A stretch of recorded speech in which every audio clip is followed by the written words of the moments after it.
Good morning students. आज हम इस एल्डिहाइड कीटोन चैप्टर जो चल रहा है अपना कार्बोक्सिलिक, इसमें हम एल्डिहाइड कीटोन्स की अब आगे चलते हैं, केमिकल प्रॉपर्टीज की ओर बढ़ रहे हैं और साथ साथ हम कुछ और प्रॉपर्टीज की बात भी करेंगे। लेकिन आज मैं इसकी कई प्रॉपर्टीज को बताने के लिए कुछ इंपॉर्टेंट चीजें हैं वो साथ में पहले स्टार्ट करता हूँ, क्योंकि उसके बेस पर ही बहुत सारी बात बताई जाती है। तो हम शुरू कर रहे हैं फिलहाल chemical properties of aldehyde ketones, of aldehydes and ketones। Chapter वही है, aldehydes, ketones and carboxylic acids।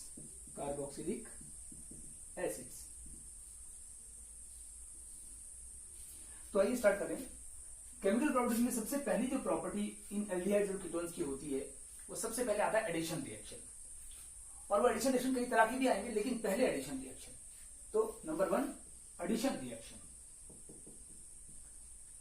इसका कुछ ब्रीफ बात ये है कि अगर अपने पास एल्डिहाइड मान लीजिए, ये एल्डिहाइड या कीटोन, हम उसको RrCO कह रहे हैं ऐसे। इसमें यहां R की जगह हाइड्रोजन भी हो सकता है। अगर हाइड्रोजन होगा तो एल्डिहाइड हो सकता है, तो मैं इसको मिटा देता हूं। इन जनरल ये है, और मैं यहां पे चाहूं तो R और R' कह लूं या RH कह लूं, बदल सकता है। तो कुल मिला के ये जो बॉन्ड है बेटे, कार्बोनिल बॉन्ड, इसके अक्रॉस एडिशन होगा। ये R और R' कई तरह से हो सकते हैं और उनके अकॉर्डिंग एल्डिहाइड कीटोन के अलावा ये कार्बोक्सिलिक एसिड भी हो सकते हैं, एनहाइड्राइड भी हो सकते हैं, अमाइड्स भी हो सकते हैं, उनके डेरिवेटिव्स एसिड हैलाइड्स भी हो सकते हैं। तो मैं इसको इसलिए बता रहा था कि इसमें कई तरह के मॉलिक्यूल्स बनेंगे, कार्बोनिल कंपाउंड्स। इन सभी में एडिशन कैसे होगा, क्या कारण है, किसमें ज्यादा होगा किसमें कम होगा, उसका मेन कारण कि कार्बन और ऑक्सीजन में थोड़ा सा डिफरेंस होता है पोलैरिटी का। ऑक्सीजन मोर इलेक्ट्रोनेगेटिव है, कार्बन कम। तो कार्बन पे डेल्टा पॉजिटिव चार्ज मतलब पार्शियल पॉजिटिव और O पे पार्शियल नेगेटिव चार्ज। ये पहले से ही रहता है, पोलर बॉन्ड है ना बेटे। तो क्योंकि ये पोलर है, इसमें पोलैरिटी है मॉलिक्यूल में, इस बॉन्ड में ही पोलैरिटी है। अब क्या हुआ कि न्यूक्लियोफिलिक एडिशन इसमें होते हैं जनरली। न्यूक्लियोफिलिक एडिशन वो होते हैं जिनमें न्यूक्लियोफाइल पहले अटैक करता है और ऐड हो जाता है, उसके बाद इलेक्ट्रोफाइल भी अटैक करता है और जुड़ जाता है। दोनों ही जुड़ जाते हैं, मतलब एडिशन रिएक्शन। तो वही कर रहे हैं हम, एडिशन रिएक्शन। देखो जैसे पहले न्यूक्लियोफाइल आया, तो न्यूक्लियोफाइल की प्रेजेंस में क्या होने वाला है, न्यूक्लियोफाइल के आने पर इसकी प्रेजेंस में न्यूक्लियोफाइल वो होता है जिसमें कि माइनस चार्ज होता है, लोन पेयर होता है, लोन पेयर डोनेट कर सकता है। तो ये कार्बन ऑक्सीजन बॉन्ड टूटेगा, मतलब एक तरफ हेटेरोलिटिक क्लीवेज। और इस कारण से क्या होगा कि कार्बन और ऑक्सीजन में सिंगल बॉन्ड हो जाएगा। ऑक्सीजन में पहले से 2 लोन पेयर होते हैं, लेकिन अब ये बॉन्ड इस पर टूट चुका है तो 3 लोन पेयर हो जाएंगे और इस पर कंप्लीट नेगेटिव और कार्बन पे कंप्लीट पॉजिटिव चार्ज डेवलप हो जाएगा। पार्शियल पॉजिटिव नेगेटिव से कंप्लीट पॉजिटिव नेगेटिव। अब आपका न्यूक्लियोफाइल अटैक कर देगा। तो अगले स्टेप में हम दिखाने जा रहे हैं न्यूक्लियोफाइल ने अटैक कर दिया। कहां करेगा न्यूक्लियोफाइल अटैक? देखो न्यूक्लियोफाइल माइनस चार्ज का है तो ये अटैक करेगा इस पॉजिटिव पे। और अगले स्टेप में हम यह दिखा सकते हैं कि CO बॉन्ड में O तो नेगेटिव ही पड़ा है, वैसे ही पड़ा है जैसा था, लेकिन यहां आके न्यूक्लियोफाइल अटैच हो गया, जुड़ गया, ऐसे हो जाएगा। और अब ये माइनस और प्लस चार्ज तो खत्म हुआ, लेकिन ऑक्सीजन पे माइनस चार्ज बचा हुआ है। न्यूक्लियोफाइल अगर हो तो वहां इलेक्ट्रोफाइल की प्रेजेंस भी होती है आमतौर पे। तो इलेक्ट्रोफाइल अब बाद में अटैक कर रहा है, और इलेक्ट्रोफाइल E+ से कहा जाता है। वो जब अटैक करेगा तो वो इस पे ये इलेक्ट्रॉन जो है, ऑक्सीजन अपने फालतू इलेक्ट्रॉन जो माइनस चार्ज से अपने इलेक्ट्रॉन्स को डोनेट करेगा, और इस प्रकार से हमारा एक मॉलिक्यूल और बनेगा। यहाँ पे तो न्यूक्लियोफाइल जुड़ ही चुका था और इस साइड इलेक्ट्रोफाइल जुड़ चुका है। ये सारी कहानी हो रही है। यहाँ पर जो कार्बन था वो sp2 हाइब्रिडाइज था, मतलब ये ट्रायंगुलर प्लेनर स्पीशीज था। लेकिन अब जो कार्बन है यहां से जुड़ने के बाद यहां आकर ये अब ट्रायंगुलर प्लेनर नहीं, टेट्राहेड्रल में बदल जाएगा। टेट्राहेड्रल यानी कार्बन जो होगा sp3 हो जाएगा, sp2 से sp3, और टेट्राहेड्रल ज्योमेट्री हो जाती है इसके बाद से। यानी ये वो जगह है जिससे पहले टेट्राहेड्रल नहीं था, ट्रायंगुलर प्लेनर था, sp2 हाइब्रिडाइज्ड कार्बन था, और उसके बाद वो कार्बन जो ये कार्बन दिख रहा है, कार्बन बॉन्ड का कार्बन, ये sp3 हो जाता है, टेट्राहेड्रल होता है। ये सब बातें इसमें जानने लायक हैं, इसको एक बार गौर से देखिएगा। और भी कुछ बातें आएंगी, लेकिन फिलहाल हम यहाँ रोकते हैं। उसके अलावा मैं आगे इसके, और अगर इसको इसी को बढ़ाना चाहूँ तो क्या है, यहाँ पे डिफरेंट R ग्रुप्स अब लगाता हूँ, होंगे आज तो R और R' तो सब जगह आ जाएंगे फिर तो, अगर होंगे तो होते ही है। और ये R और R' क्या क्या हो सकते हैं, मैं पहले भी कह चुका हूँ। ये हाइड्रोजन हो सकते हैं, एल्काइल ग्रुप हो सकते हैं, एल्कोक्सी ग्रुप हो सकते हैं, ये और भी मतलब कि कई तरह के मॉलिक्यूल होते हैं। NH2 ग्रुप हो सकता है, COR मतलब एसाइल ग्रुप हो सकता है। इस तरह से डिफरेंट ग्रुप हो सकते हैं। यानी उनके लगने पर बना है कि अगर हम यहाँ पे कभी हाइड्रोजन रख दें, कभी जो मैंने ग्रुप कहे वाई बनी R रखें, तो क्या बनेंगे, अल्डिहाइड बनेगा, कीटोन बनेगा, कार्बोक्सिलिक एसिड बनेगा, अमाइड बनेंगे, ईस्टर बनेंगे, एनहाइड्राइड बनेंगे, ऐसे कई डेरिवेटिव्स बनेंगे जिनमें कार्बोनिल बॉन्ड तो होगा ही, तो कार्बोनिल बॉन्ड तो रहेंगे।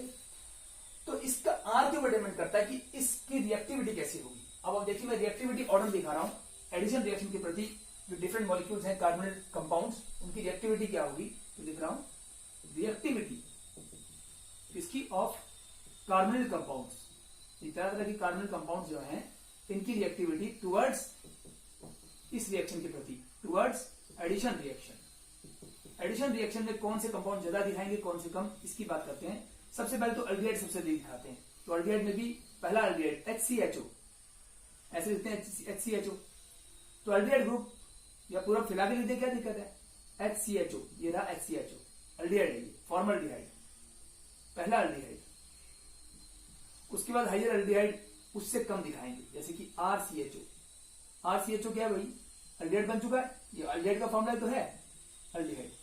उससे भी कम अगर चलें तो अल्डिहाइड में भी हम डिफरेंशिएट करेंगे, पर पहले हम अल्डिहाइड को कैसे कर रहे हैं, RCHO है, और अगर यहाँ एराइल होता, एराइल मतलब बेंजीन रिंग, तो एरोमेटिक अल्डिहाइड अगर होता तो उसका और भी कम होगा। ये एलिफेटिक अल्डिहाइड है, एलिफेटिक अल्डिहाइड, और उसके बाद एरोमेटिक अल्डिहाइड। उससे कम कीटोन्स की बारी आएगी, तो कीटोन में भी ऐसे ही कि एलिफेटिक कीटोन्स और एरोमेटिक कीटोन्स, ये RRCO है, दोनों R मतलब कार्बन चेन है, तो ये है एलिफेटिक कीटोन, कीटोन्स लिखा है KET। और अगर इससे भी कम देखा जाए तो एरोमेटिक, अगर एक भी रिंग आ गया तो और कम, और दो रिंग होंगे तो और भी कम, पर हम फिलहाल एक रिंग ला रहे हैं, AR मतलब एरोमेटिक रिंग, बेंजीन रिंग, तो इसकी और भी कम, इसको कहेंगे एरोमेटिक अल्डिहाइड्स, एरोमेटिक कीटोन्स। इससे भी कम हमारी होगी एसिड हैलाइड्स, तो उसको मैं यहां से लिखना शुरू करता हूं, एसिड हैलाइड्स। जैसे कि आप देखो ये दोनों तो अल्डिहाइड्स हैं, ये दोनों कीटोन्स हैं,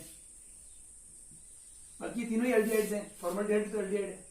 अब इसके और आगे चलते हैं, इसके और नीचे जिनकी रिएक्टिविटी और कम होगी, उसमें हम आएंगे एसिड हैलाइड्स। उसमें भी एसिड हैलाइड मतलब RCO और यहाँ पे क्लोरीन, RCOCl, RCOBr सुनते थे ना, वही सब है।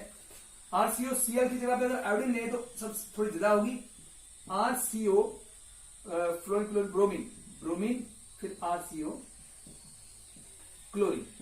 ये देखो क्लोरीन, ब्रोमीन, आयोडीन, जितने इलेक्ट्रॉन विड्रॉइंग ग्रुप ज्यादा होता है, यहां पे रूल लिख रहा हूं कि इलेक्ट्रॉन विड्रॉइंग ग्रुप जो होते हैं, अगर R का मतलब इलेक्ट्रॉन विड्रॉइंग ग्रुप होगा तो क्या करते हैं, वो करते हैं इंक्रीज करते हैं nucleophilic addition, nucleophilic addition reactions को इंक्रीज करते हैं, reactivity of, increases the reactivity, ऐसे लिखते हैं, दे इंक्रीज रिएक्टिविटी ऑफ, ये एक रूल है बेटे। ये जो हमारे R ग्रुप हम लगाए थे, ये R ग्रुप जितने इलेक्ट्रॉन विड्रॉइंग होंगे उतना ही इसकी रिएक्टिविटी बढ़ाएंगे, और जितने डोनेटिंग होंगे उतने ही घटाएंगे। तो ये क्या चीज है, कैसे हो रहा है, जैसे आप देखो कि जो इस इलेक्ट्रॉन पेयर देगा, अगर ये आज इलेक्ट्रॉन पेयर देते, डोनेटिंग होते, तो इस कार्बन के पॉजिटिव चार्ज को घटाते, और पॉजिटिव चार्ज घटता तो न्यूक्लियोफाइल अटैक क्यों करता, और पहले न्यूक्लियोफाइल अटैक नहीं करेगा तो इलेक्ट्रोफाइल क्यों करेगा। इसका मतलब साफ है, जो इलेक्ट्रॉन देते हैं, R ग्रुप अगर ऐसे होंगे कि डोनेटिंग ग्रुप होंगे, तो यहाँ पे इलेक्ट्रॉन देंगे और कार्बन का प्लस चार्ज घट जाएगा, जिससे कि न्यूक्लियोफाइल अटैक नहीं करेगा और न्यूक्लियोफिलिक एडिशन रिएक्शन कम हो जाएंगे। इसके विपरीत अगर कोई विड्रॉइंग ग्रुप होते, इलेक्ट्रॉन निकालते इसका, तो यहाँ कार्बन पे प्लस चार्ज इंक्रीज होता, प्लस चार्ज इंक्रीज होने से न्यूक्लियोफाइल और जोर से अटैक करेगा, क्योंकि न्यूक्लियोफाइल नेगेटिव होता है, और जितना जल्दी अटैक करेगा इतना स्ट्रांगली, पहला स्टेप जितना जल्दी होगा सेकंड स्टेप भी उतना ही जल्दी होगा। तो पहला स्टेप भी जल्दी होने से ही डिसाइड हो जाएगा कि रिएक्शन जल्दी होना है कि नहीं। तो न्यूक्लियोफिलिक एडिशन रिएक्शन बढ़ेगा अगर R ग्रुप कैसा है, इलेक्ट्रॉन विड्रॉइंग ग्रुप। मैंने एक ही रूल लिखा है, इसका ऑपोजिट कर लो। अगर यहाँ मैंने लिखा है R इलेक्ट्रॉन विड्रॉइंग, तो आप इसका उल्टा करोगे, अगर इलेक्ट्रॉन डोनेटिंग करोगे तो फिर क्या होगा, यहाँ पे इंक्रीज या डिक्रीज हो जाएगा रिएक्टिविटी, उल्टा कर देंगे। एक ही रूल याद करना काफी है, दूसरा उसके ऑपोजिट है, वैसे वर्सा। अब ये हमने इसी तरह से ऑर्डर लिख रहे हैं और आगे बढ़े, तो ये सबके सब क्या है, एसिड हैलाइड्स, एसिड हैलाइड्स, एक मिनट, एसिड हैलाइड्स। तो आप देखो तीनों एसिड हैलाइड कौन कौन से हैं, एक में RCOI है मतलब आयोडीन, एक में RCOBr है और एक में RCOCl। इस प्रकार से इनकी न्यूक्लियोफिलिक एडिशन की प्रति रिएक्टिविटी घट रही है। इसके बाद आएगा एनहाइड्राइड और ईस्टर का नंबर, यहां पर मैं लिख रहा हूं सीधे ही एनहाइड्राइड्स। उससे कम चलें तो एस्टर्स का नंबर आएगा, एस्टर्स। अब इनका फॉर्मूला क्या है आप जानते हैं कि RCO, एनहाइड्राइड क्या होता है, RCO फिर O और फिर RCO, बस दो बार होता है एनहाइड्राइड का, C double bond O R dash कह लो, ये एनहाइड्राइड है। तो इसमें जो CO बॉन्ड है, इसमें जो R है और एक तरफ ऑक्सीजन है, इसी कारण से R जो है इलेक्ट्रॉन डोनेटिंग है और ऑक्सीजन जो है वो भी इलेक्ट्रॉन विड्रॉइंग है, क्योंकि कार्बन से ऑक्सीजन मोर इलेक्ट्रोनेगेटिव है। कुल मिलाकर बात यह है कि रिएक्टिविटी का ऑर्डर इस तरह घटेगा। उसके बाद ईस्टर्स की बात करें तो RCOOR, उसको भी मैं ऐसे दिखाऊंगा घुमाकर, RCO और OR, यह है एस्टर्स का फॉर्मूला। RCOR ही होता है। इसको भी अगर हम ऐसे करें, थोड़ा घुमा दें, तो CO को मैं थोड़ा सा यहां से यहां ले आऊं, ऐसे ले आऊं CO को, और R को यहां लिख दूं, तो देखिए RCO, फिर से क्या होगा एनहाइड्राइड में RCO, और यहां पर भी RCO, और एक बार बीच में O होता है। तो ये RCO, ये भी RCO, एक एनहाइड्राइड का फॉर्मूला ये होता है। तो इसमें अगर आप CO बॉन्ड को देखेंगे तो इसके अक्रॉस ये जो ग्रुप्स लगे हैं, इनके अकॉर्डिंग आपको देखना है कौन सा विड्रॉइंग और कौन सा डोनेटिंग। इसमें भी ये CO बॉन्ड ये रहा, हर एक में आप CO बॉन्ड के अक्रॉस जो दो मॉलिक्यूल लगे हैं, ये दो जो ग्रुप लगे हैं, इनको आपको देखना है कि ये कैसे हैं। अगर ये डोनेटिंग है, विड्रॉइंग है, विड्रॉइंग होगी तो इंक्रीज करेंगे और डोनेटिंग होगी तो डिक्रीज। तो ये आपका आ गया यहाँ तक। उससे कम एनहाइड्राइड और एनहाइड्राइड से कम कौन सा आ गया, एस्टर। और एस्टर से कम भी हम एक दो ले सकते हैं, जैसे एस्टर से पीछे चलूं तो उससे कम आएगा, एस्टर से पीछे अमाइड आना चाहिए, और उसके बाद कार्बोक्सिलिक एसिड, तो मैं इसको कैसे लिखता हूं, इससे कम होता है अमाइड का, RCONH2। अमाइड क्या होता है, RCONH2, तो RCONH2 ऐसे लिख दूं, कोई दिक्कत नहीं है तो वही अमाइड, ये N लिखा है। इसके कम होगा कार्बोक्सिलिक एसिड्स का, तो RCOOH, कार्बोक्सिलिक क्या होता है, RCOH। तो ये ग्रुप जो दिख रहे हैं ना आपको, ये ग्रुप्स ही असर डाल रहे हैं। ये जो ग्रुप दिख रहे हैं साथ में लगे हुए CO के, ये ग्रुप से कारण ही असर पड़ेगा कि वो क्या होगा, R और OH है, इसमें R और NH2 ग्रुप लगा है कार्बोनिल बॉन्ड के ऊपर, तो ये हमारा कौन सा था, कार्बोक्सिलिक एसिड। अगर मैं इसकी जगह पे सपोज करो कार्बो एसिड ना लेकर ये लेता हूं RCOO नेगेटिव, यानी कार्बोक्सिलेट आयन, तो इसका और भी कम रिएक्टिविटी होगी, क्योंकि यहां से H और जा चुका है, H भी नहीं है। अब ये इसके कारण देखो, ये जो दो ग्रुप लगे हैं, इन ग्रुप के हिसाब से आप आराम से निकाल सकते हो कि कौन से विड्रॉइंग है और कौन से डोनेटिंग है। जितने ज्यादा विड्रॉइंग ग्रुप होंगे उतने ज्यादा रिएक्टिविटी बढ़ेगी, और जितने विड्रॉइंग ग्रुप होंगे, जितने डोनेटिंग ग्रुप होंगे, अब इस पे O पे माइनस चार्ज आ चुका है, तो ये इलेक्ट्रॉन देने काम करेगा, और R तो वैसे ही प्लस आई दिखाता है। अब दोनों तरफ से इलेक्ट्रॉन डोनेट हो रहे हैं, तो कार्बन का पॉजिटिव चार्ज घट जाएगा, जो डेल्टा प्लस डेल्टा माइनस था कार्बन और ऑक्सीजन पे, उसमें डेल्टा प्लस कार्बन का डिक्रीज हो जाएगा। तो जितना कार्बन पे प्लस चार्ज घटेगा उतना ही न्यूक्लियोफाइल अटैक कम करेगा और एडिशन कम होगा।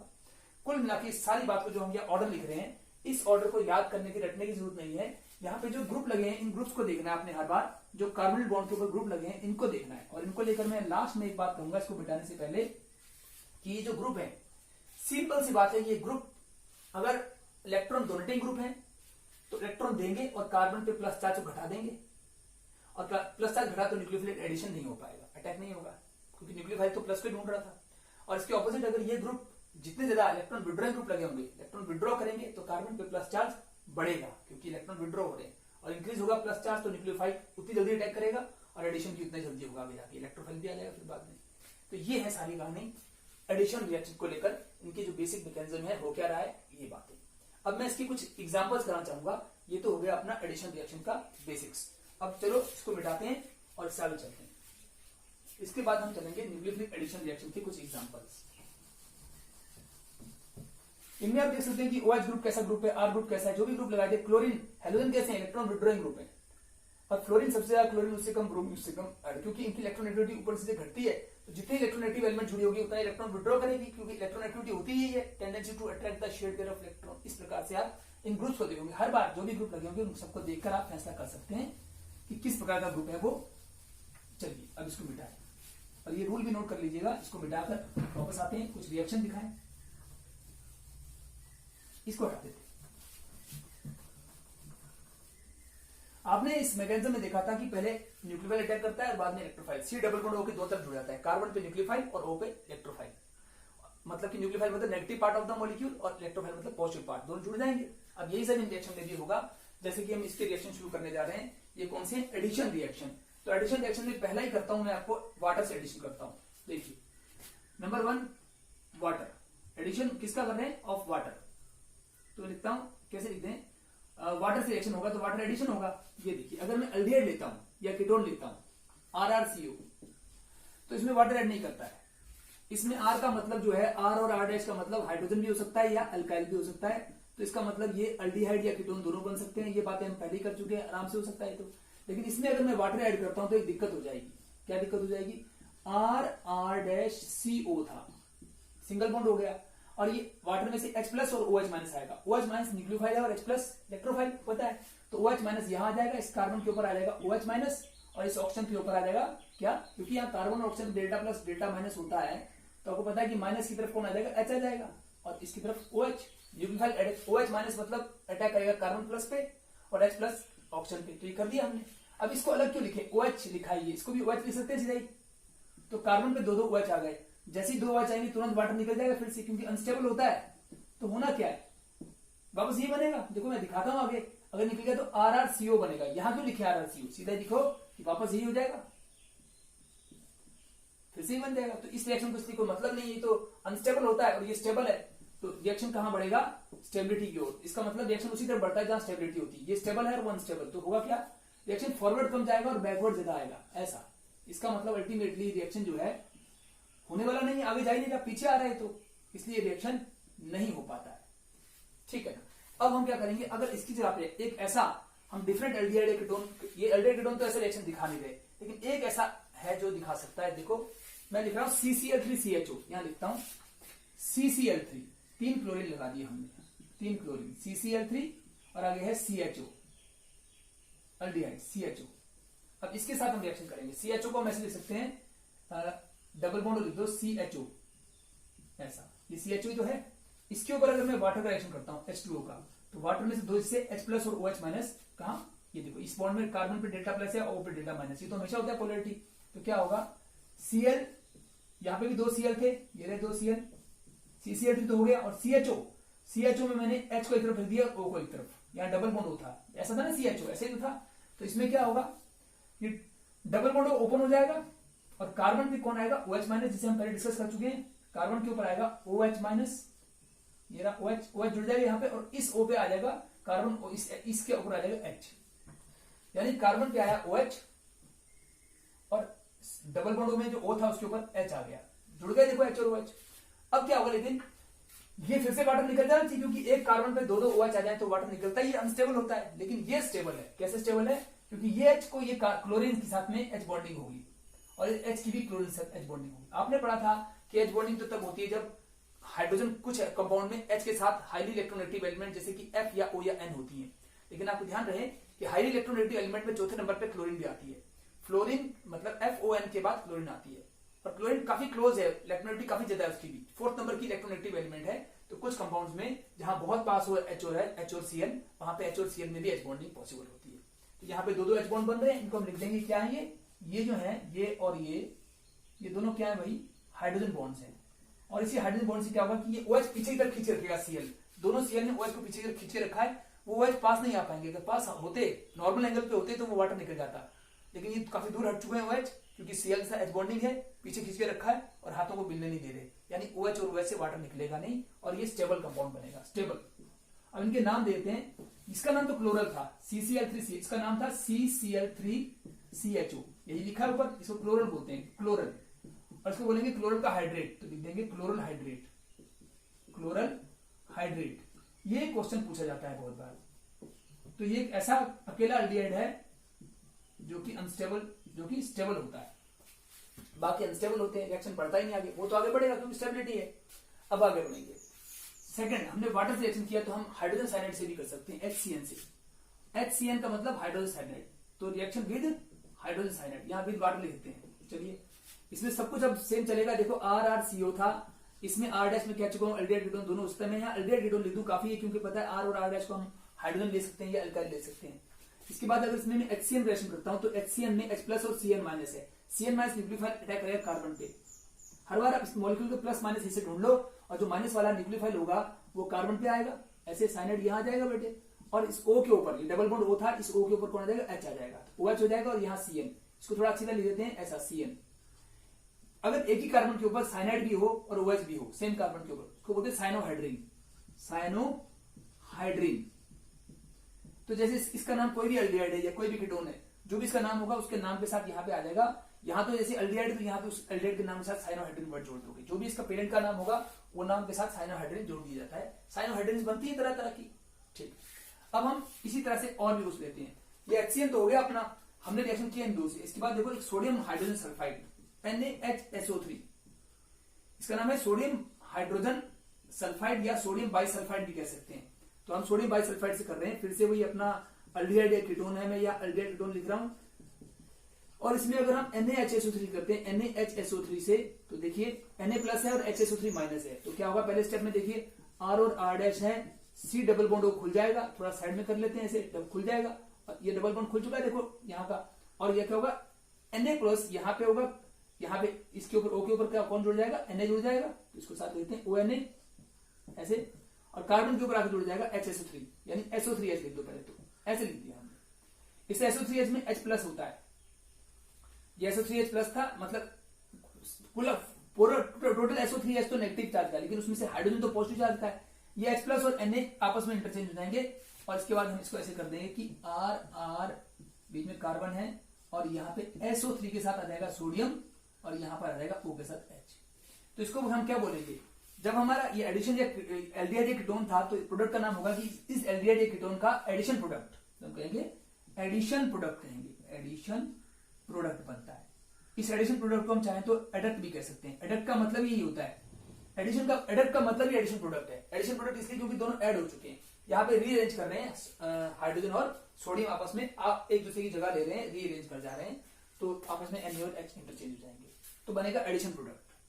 इसको ऐसे कहते हैं कि भाई एल्डिहाइड है तो बोलेंगे aldehyde sodium bicarbonate, sodium bisulphite, aldehyde sodium bisulphite addition product.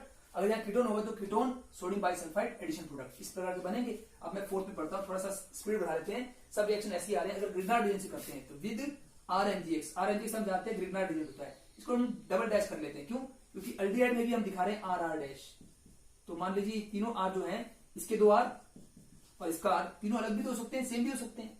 तो वही लिखा है कि ये हाइड्रोजन या एल्काइल कुछ भी हो सकते हैं, लेकिन यहाँ पर ग्रिग्नार्ड रीजन में हाइड्रोजन नहीं हो सकता, सिर्फ एल्काइल होता है। चलिए तो फिर से हम एल्डिहाइड या कीटोन से रिएक्शन करेंगे तो क्या होगा, देखो RMGX ये ऐड कर रहे हैं, तो क्या होगा RrCO था, इस C डबल बॉन्ड O को खुल जाएगा, ऐसे ओपन हो जाएगा, O के साथ जाएगा MgX और इसके साथ यहाँ R आ जाएगा। तो ये R कौन सा, डबल डैश वाला, 3 R हो गए, R dash R double dash. इसके बाद इसका कर देंगे हाइड्रोलिसिस, H2O/H+, हाइड्रोलिसिस। ऐसे हाइड्रोलिस करेंगे, क्या होगा, यहाँ पे H आ जाएगा और MgOH निकल जाएगा। पता है आपको इस बात का, ये पहले हो चुके हैं, जो बच्चे ध्यान देते हैं उनको अच्छी तरह पता है कि रिएक्शन बड़े कॉमन से हैं, बार बार रिपीट हो रहे हैं। यहाँ क्या बचेगा, R डैश था और एक R ट्रिपल डैश भी था, डबल डैश भी था, और यहाँ पर O के साथ क्या आ जाएगा, H आ जाएगा, यानी वाटर का H यहाँ आ जाएगा, O के साथ और OH जाएगा MgOH। तो इस तरह से ये बन गया। ये क्या है, टर्शरी अल्कोहल। लेकिन ध्यान रहे कि ये R और R डैश क्या हो सकते हैं, एल्डिहाइड कीटोन कुछ भी हो सकते हैं, हाइड्रोजन या R या R डैश का मतलब, इन दोनों का मतलब हाइड्रोजन या एल्काइल ग्रुप हो सकता है। सोच के देखो, अगर ये दोनों R यहाँ पर हाइड्रोजन होते तो यहाँ पर एक ही R चेन बनती, ये वाली, क्योंकि तो हाइड्रोजन होते तो प्राइमरी अल्कोहल बनता, OH का मतलब अल्कोहल। अगर इसमें से एक R और एक हाइड्रोजन और एक एल्काइल होता, एक हाइड्रोजन एक एल्काइल, तो फिर 2 एल्काइल ग्रुप हो जाते सेकेंडरी। और मान लो दोनों ही एल्काइल ग्रुप होते तो ग्रिग्नार्ड का भी आया था तीसरा एल्काइल ग्रुप, और तीनों मिलकर 3 एल्काइल ग्रुप होते, तो ये टर्शरी। तो इससे तीनों तरह के अल्कोहल बन सकते हैं। डिपेंड करता है कि आप क्या लेने जा रहे हैं। अगर आप ले रहे हैं फॉर्मल्डिहाइड, पहला एल्डिहाइड, इससे हम अगर दोनों हाइड्रोजन लेंगे तो फॉर्मल्डिहाइड बनेगा। अगर इसमें कोई एक R लोगे एल्काइल और एक हाइड्रोजन, तो एल्डिहाइड बनेगा। और या फिर इससे हम कीटोन भी बना सकते हैं कि दोनों R का मतलब एल्काइल लोगे तो कीटोन भी बन सकता है। तो यहां मैंने लिखा यही है, फॉर्मल्डिहाइड, एल्डिहाइड या कीटोन, तीनों में से कोई सा भी हो सकता है, और उसके अकॉर्डिंग यहाँ पर प्राइमरी सेकेंडरी टर्शरी अल्कोहल बनेंगे रिस्पेक्टिवली। तो ये था आपका ग्रिग्नार्ड रीजन से रिएक्शन। इसके बाद हम एक और लेने अल्कोहल से रिएक्शन। ये बड़ी खास चीज है, एसिटल और कीटल बनते हैं, कैसे बनते हैं आइए देखते हैं। इसको बिठा लेते हैं। ये सब रिएक्शन जो है ना बेटे, ये फर्स्ट पार्ट कर रहे हैं, ऐसे 6-7 पार्ट में होते हैं, उन सभी में हर एक पार्ट में कई रिएक्शन होते हैं। इन रिएक्शन को अगर खत्म ही करना हो तो फिर फटाफट हो सकता है, लेकिन नहीं, फिर वो चीज बच्चा रटता है। लेकिन असल में रटना ही हो तो कभी भी रट सकता है बेटे, लेकिन समझाने की बात जो है ना, समझ जो चलता है, उसको रटने की जरूरत नहीं रहती, उसको साथ साथ ही समझ में याद आया था कि ये इस रिएक्शन में ये तरीका और ऐसे होने वाला है। तो आइए देखते हैं एडिशन रिएक्शन में भी कुछ और बचे। मैंने कहा अल्कोहल से, तो देखो आपका विद अल्कोहल से कर रहे हैं, जो भी पार्ट था, थर्ड फोर्थ फिफ्थ जो भी था, उसको हम नंबरिंग आप देते रहना, अल्कोहल से करेंगे। अब मैं एक बार पेन चेंज करता हूँ क्योंकि पेन थोड़ा सा लीक कम रहा है, तो आगे बढ़े। लिख कर मैंने इसे ढक्कन कहीं रख दिया, तो चलो छोड़ो इसको और हम बाद में कर लेंगे। ओके, ये रहा। अब देखिए विद अल्कोहल कर रहे थे, ये अपना वही है RR-CO, वही अल्डिहाइड या कीटोन कुछ भी हो सकता है, फॉर्मल्डिहाइड भी हो सकता है। अब इसके बाद हम इसका अल्कोहल से कर रहे हैं R-OH, इसको डबल डैश लगाते हैं क्योंकि RR-C है, अल्कोहल है ये तो आपको पता है। तो क्या होगा, RR- होगा, CO होगा, CO फिर से वैसे ही ओपन करते हैं जैसे करते थे, और इसमें से एक तरफ जाएगा ये OR और एक तरफ H, क्योंकि H प्लस होता है OR माइनस। OR माइनस तो पता है कार्बन पे अटैक करेगा क्योंकि वो न्यूक्लियोफाइल है, और H प्लस जो है वो H इस पे आएगा ऑक्सीजन पे, तो ये OH बॉन्ड बन जाएगा बेटे। इस प्रकार से हमने दिखा दिया। अब देखो ऐसा मॉलिक्यूल जिसमें कार्बन के ऊपर अल्कोक्सी ग्रुप, OR मतलब अल्कोक्सी, R एल्काइल होता है तो OR अल्कोक्सी होता है, कार्बन के ऊपर अल्कोक्सी ग्रुप भी हो और OH ग्रुप भी हो, दोनों हो, तो उसको बोलते हैं, क्या बोलते हैं, एसिटल, हेमी एसिटल। हेमी मतलब आधा, आधा एसिटल। ये आधा एसिटल क्यों है, पहली बात तो एस्टर बोलेंगे, और आधा एसिटल क्यों बोल रहे हैं देखो। फिर से अगर एक और एल्कोहल ले लिया, एक और एल्कोहल ऐसे लेते हैं R-SS, वही वाला एल्कोहल दोबारा ले लिया 2 मोल, एक और एक 2 मोल, तो फिर से वो अटैक करेगा, यहां पर फिर से करेगा, यहां से फिर से यहाँ पे R आ जाएगा और H और OH वाटर निकल जाएगा, H और OH वाटर निकल जाएगा, और ये R' यहां आ जाएगा। तो हम ऐसे लिख रहे हैं, एक तरफ तो R था ही ये वाला, और ये वाला क्या होगा कि H और OH निकालो तो R लगा दो इस O के साथ, ये वाला, तो दो R हो चुके हैं। ऐसे भी कर सकते हैं, या इजी करने के लिए इनको पहले से R और R' कर दो, जो पहले से R थे उनको R' और R' कर दो, और ये अल्कोहल को सीधा ही R-OH रहने दो, तीनों R को अलग ही तो दिखाना है ना बेटे, तो सिंपली ऐसे दिखा दो कि OR जुड़ जाएंगे दो एल्कोक्सी ग्रुप हो कार्बन के ऊपर, एक ही कार्बन के ऊपर, तो उसको बोलते हैं एसिटल। ये पूरा एसिटल क्यों है, क्योंकि इसमें पूरा दो OR ग्रुप हो तो एस्टर बोलते हैं, और अगर उससे आधा एक OR ग्रुप हो और एक OH हो तो उसको आधा एसिटल मतलब हाफ एसिटल मतलब हेमी एस्टर, ऐसे नाम दिया जाता है।